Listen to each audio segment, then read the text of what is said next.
Hi everyone, I am Enchong Dee, your friendly budgetarian, and welcome to my podcast.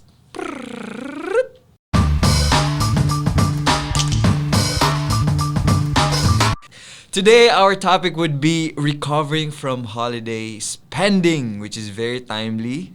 We are going to plan your year ahead. Okay, before we start our discussion today, I just want to introduce my guests for today. Please introduce Michael with what he does in life. All right, so I'm going to plug this really good for you, Michael. So Michael owns the newest, hippest, best salon to go to in BGC. If you haven't been there, it's called Koop.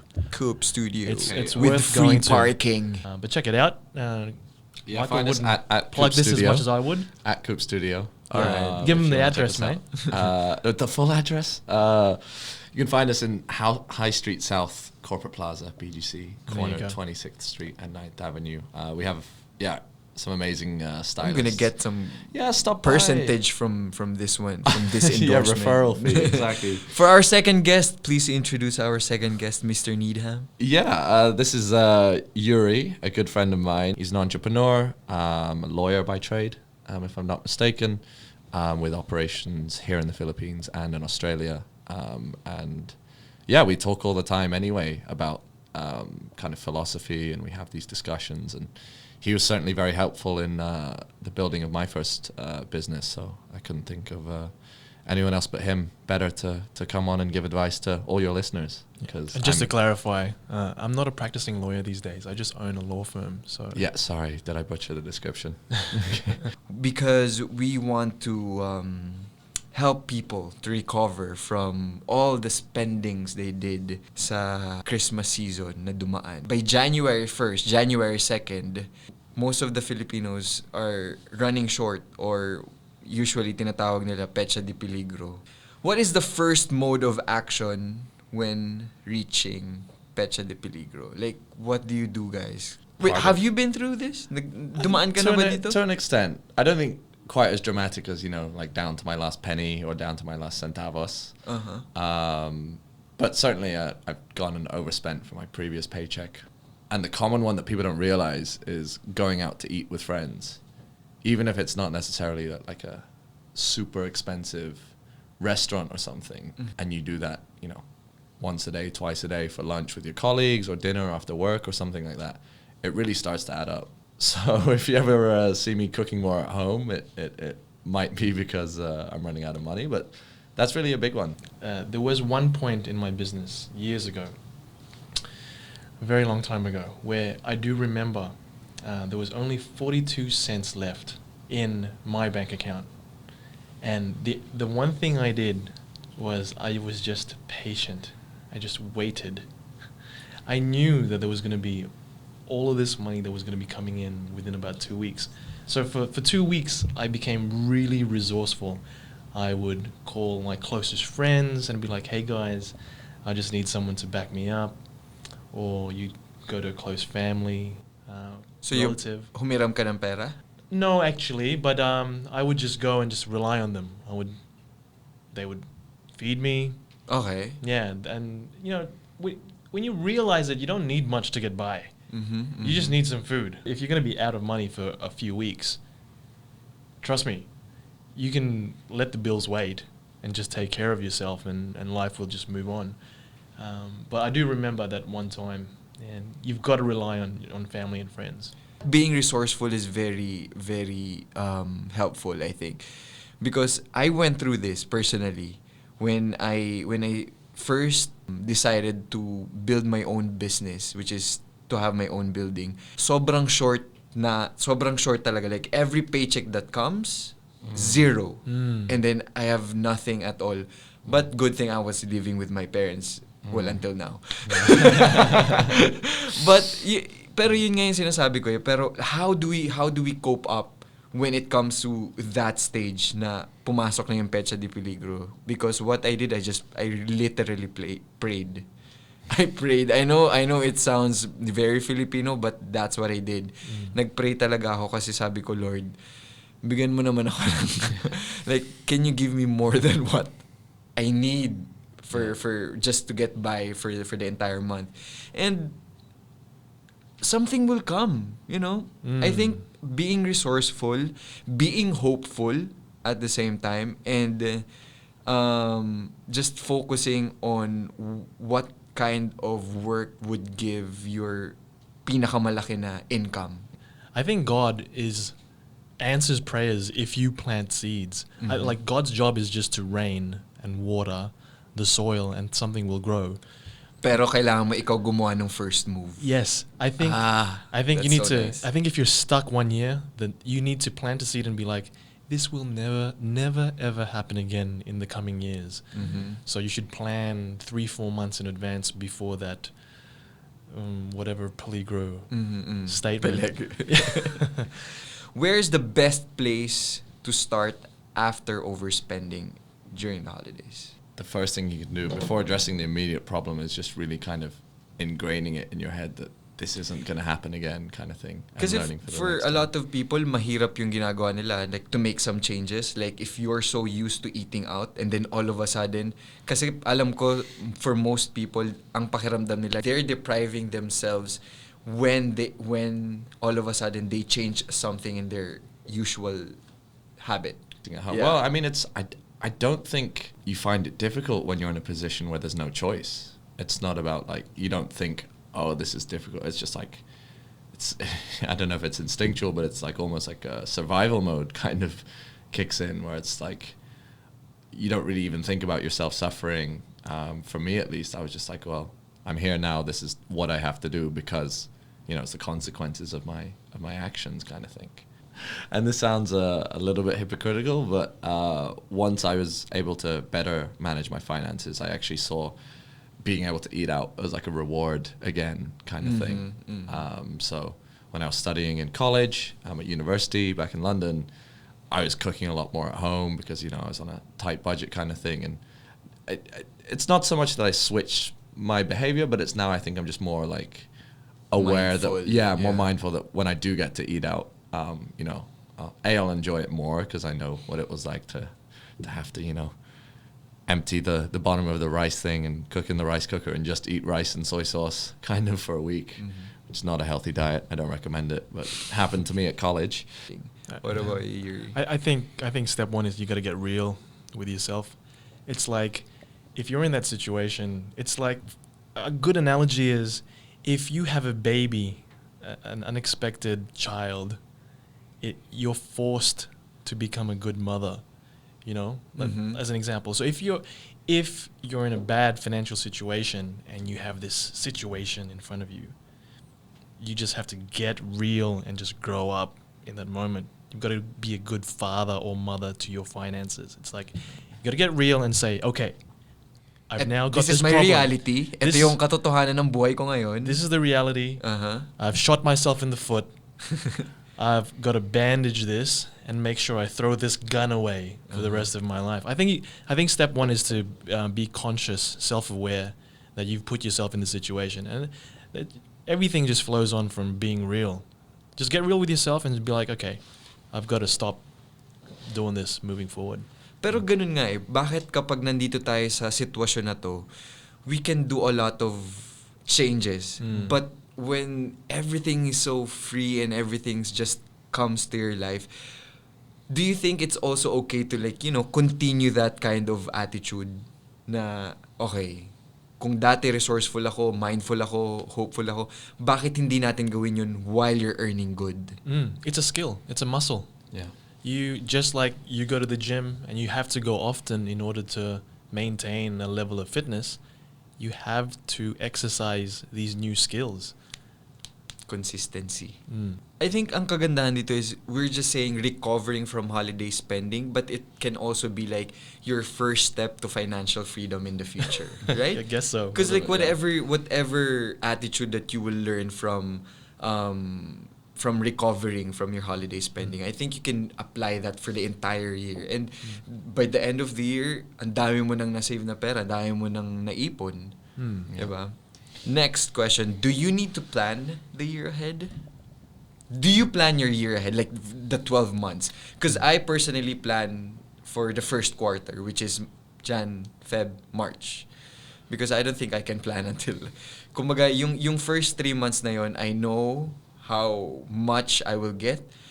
I know where to put that money in, because I think it's easier to like plan for like 3 months. Yeah, I think you'll get two slightly different perspectives on this. I recently, because I took the risk to step out from like a stable income and a salary back in London, have started planning things based on milestones to do with my work. But there are cons and negatives associated to that, because From starting your own business. From starting your own business, because wait, let's tell them what you started. Okay, so I have a hair studio and event space that's very recently opened in BGC. I like to think it's kind of different from the normal typical hair salon, and that was primarily the reason I moved over. And currently also working on the foundations of a new business in the mental health care space, providing it's not such a noble cause yet. It's still more of a concept than anything. I guess the problem with the way I had been, to get back to the question, planning my resources and my finances, was that these are, unlike the calendar year where it's like January, February, March, planning around these things, these are indefinite. They're not fixed dates. And I had actually seen my hair salon, my first project, get pushed back for this reason, that reason, reasons beyond my control. And so I would probably suggest, and I'm actually in the transition now of switching to kind of annual planning for the first time. And I think Yuri can touch a bit more on that. Yeah, I plan annually. I've got annual goals, quarterly goals, monthly goals, and weekly goals. So that's so nice. So you do weekly, monthly, and yearly goals. Yeah, and quarterly. So and so what I tend to do, for example, like in my businesses, I have weekly focus meetings on Monday. So everyone in my staff, they have to communicate to me what their focuses are for the week, and I tell them also. So they know exactly what their boss is doing. So if I say my goal this week is to sign on 10 new clients, they're very well aware. And I think that's very different. I think a lot of staff don't really know what their bosses are up to. When you say planning, it's obviously not just financial goals, it's like personal goals as well. Yeah. So physical goals, financial goals, relationship goals. Oh, yeah. Yeah, total kung magpaplano ka na rin naman ng finances mo, parang dapat lahat naman yun, it's all related, magkakadikit yun, di ba? Yeah. Like how do like I want to plan my personal development for this year. Then it all syempre tatamaan na yung health mo niyan. Okay, how will I improve my health? Okay, go to the gym. Okay, how will I be able to pay for the gym? Okay, you have to plan your finances. Yeah. Diba? Like all those stuff. That's true. Can I share something with you guys that I think is so effective, especially nowadays?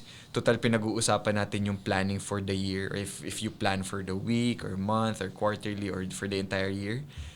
You visualize.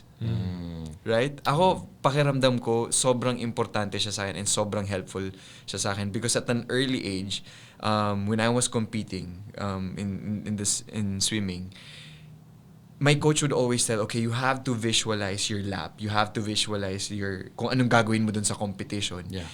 And 90% of the time, yun yung mangyayari. Or if not, it's better. Diba? And I think it's sort of like claiming what hasn't happened yet. Yeah. Minsan, bago kayo matulog, ipikit niyo yung mga mata ninyo. Tapos imagine niyo lang, okay, by the end of January, mababayaran ko lahat ng utang ko. Yeah. By February, tapos na lahat nung ITR ko, bayad ko na siya. By March, I'll have enough money and I'll start saving na for my Christmas vacation. You know? So, if you can visualize, I think that's also a good tip on how you can survive or like your damage control for the Petsa de Peligro. I know yung iba sa inyo, maybe this is the first time you're hearing it, but kung ano man, again, just imagine yourself in the best way possible, and you can probably get it. Yeah. I couldn't agree more. I think half of it, even for people like me, if we're not so sure of where we're going, sitting down, visualizing, I would interchange that word with even meditation. Yes. Is just even defining where you want to go to. I think a lot of people have, I go from one idea to another and my attention goes from here and then I switch goals all of a sudden. Even just 5 minutes to visualize or meditate or just actually define, okay, what's the first priority and like where do I want to go and what's an absolute must of, you know, by March I want to be able to do this or something like that. I couldn't agree with you more about visualizing, because it's the first step sometimes for people is just even defining what do you really want or where do you really want to get to. Gagalawin nyo ba yung base savings ninyo if you're in the Pecha de Peligro state? Yes. You would. Why? I believe that whatever you want to be and do, you must do regardless of your circumstances. Gipit ka man o hindi, ipagpatuloy mo lang kung ano man yung sinabi mo sa sarili mo na gagawin mo. Hindi mo pwedeng sabihin na, okay, pag gipit ako, ito yung rules ko. Kapag hindi ako gipit, ito naman yung rules ko. I think we have to be consistent with our rules, especially with spending, because I don't think you will really fully understand your finances if you don't set your rules right Early, now. yeah. Tips to recover from overspending and survive before the next inflow of income. Number 1, track your expenses and stick to the list. Agree, disagree? Totally agree. Yep. Yeah. Can't argue with that one. Michael, do you really? No, do I agree with track your expenses and stick to the list? Yeah? Yeah, in principle. I might not be the best at executing it. This is a public podcast. Okay, number 2, declutter and sell. I personally like this. That's a really Do you good guys do what's the term that annual? Oh, like a spring cleaning, you mean? Spring cleaning? That kind of thing, yeah. It's funny, that's number 2. Very recently, I just noticed, and I was telling you I was thinking of moving apartment. I just collated a bunch of stuff in the last 2 years. Asan to mga gamit na to? Ba't hindi ako naambunan? Well, I think we're natural hoarders, I feel. I don't know if that's a Filipino thing, but we don't want to throw anything away, or we get it, we just keep it kind of thing. I was sitting there with an unopened GoPro, and obviously that's not the best example to give, but and a nice pair of football boots, and I had all these things, and I was just like, that's so I'm not using. I'm really, when you look over your stuff, and that's just 2 years in a condo. I can sell some of this stuff, and I wasn't selling it, to make a huge amount of money, but just even half of what I paid for it, getting that back. But do you do garage sale? Yeah, I do, actually. Okay. Here? Well, it's not technically a garage. It's Okay. it's a condo. I'm going through this phase right now, actually. I was telling Michael, I'm going through a massive declutter and sell right now. Invite me, because other people's garbage are other people's treasure. Yeah. Alam mo, sa lahat ng nakikinig sa atin, don't be shy to put online sell your stuff to the smallest thing, because you'll never know. Some people who just need it. You have no idea. I have a lady friend. Let's be clear about that. I have a lady friend that by the end of her garage sale, she was able to accumulate $500,000 from just decluttering her closet. Yeah. Number 3, utilize gift cards, price drops, and clearance sales. Agree, disagree? Yeah, we have a whole day in the UK dedicated to clearance sales. Boxing Day? Boxing Day. You got that in Australia? Got that in Australia too. Yeah. Boxing Day. It's not boxing like boxing. Yeah. Unless we have it here also. Oh, there's Boxing Day in the Philippines? The EDSA sale. Oh, the EDSA sale? Yeah, when there's sale, it's traffic all over EDSA. Is that the day after Christmas? When is that? No, every weekend. Oh my God. It's every day now. 5 to 7 p.m. Yeah. We have a whole day dedicated to it in the UK. The day after Christmas, basically, the price drops dramatically for a lot of things, and people do a... Okay, number 4, use excess Christmas supplies for New Year's Eve instead of spending more. Yeah, I think it's a no-brainer. No brainer. No Yeah. brainer. I Like agree. whatever you save from Christmas, Mm. you can always do. And Yeah. can I add something here also? Go ahead. Recently I read this article that says regifting is more acceptable now because more people are more conscious about their environment, which is very true, and I truly agree about this. Yeah. Because like for some people it's, what do you call that? Like there's an icky feeling of like regifting whatever they got from Christmas. Pero okay lang yun kung ano man yung matanggap nyo sa Pasko. Yeah. But please, wag nyo naman kalimutan tanggalin yung notes or yung Christmas notes dun sa ano, or kapag may sulat na yung item, wag nyo naman masyado nang halata. No, I think regifting should be totally acceptable as long as it's like done in a way, like done in a kind of nice way, Fashionable way. Yeah, fashionable way. Yeah, I mean, I wouldn't have any problem with receiving a regifted thing. I'd maybe make a joke, say it's a little cheeky. I like that word. Okay, to summarize everything that we discussed today, like let's remember number 1, be resourceful, which is, I like that. Number 2, be mindful. Basically of all your expenses, just to be just to plan your year ahead. Number 3, be hopeful also. Like don't forget the guy from above, because you'll never know. Plant the seed first, and then everything will just come in. And number 4, regifting is okay. And what else? What else do we discussed? Get real. Get Yeah, real. get That's real. number 5. Get real. Be honest about yourself. If you can't afford it, then don't force it. There's mahaba pa ang buhay. Marami pang mangyayari sa atin, and it's okay. And number 6, plan the year ahead, and whatever you learned from the previous year, don't forget it. Just make sure that let's continue to improve our life, and there's so many ways, and budgeting, saving is one of it. Yeah, So- setting good habits from early on. Whether it's your sweldo is 20K, 30K, 40K, setting those financial habits early on is the best thing you can do for yourself. That's all the time we have for today. Don't forget to subscribe to my channel and click the notification bell for updates on my latest uploads. Guys, thank you very much. Michael, Yuri, thank you very much for being here. I'm so happy because alam nyo, this is the 3rd time that they're here, but I remember Michael would message me and sana like when's the next one, and I'm so happy that they're so down for this one. Guys, thank you so much. Please follow me on my other social media accounts, like on Instagram at Mr_Enchong Dee. Michael, what's yours? At who is Mark Richard? At Michael J. Needham. Though I'm not that interesting to follow. Yuri? At Anthony Yuri, all one word.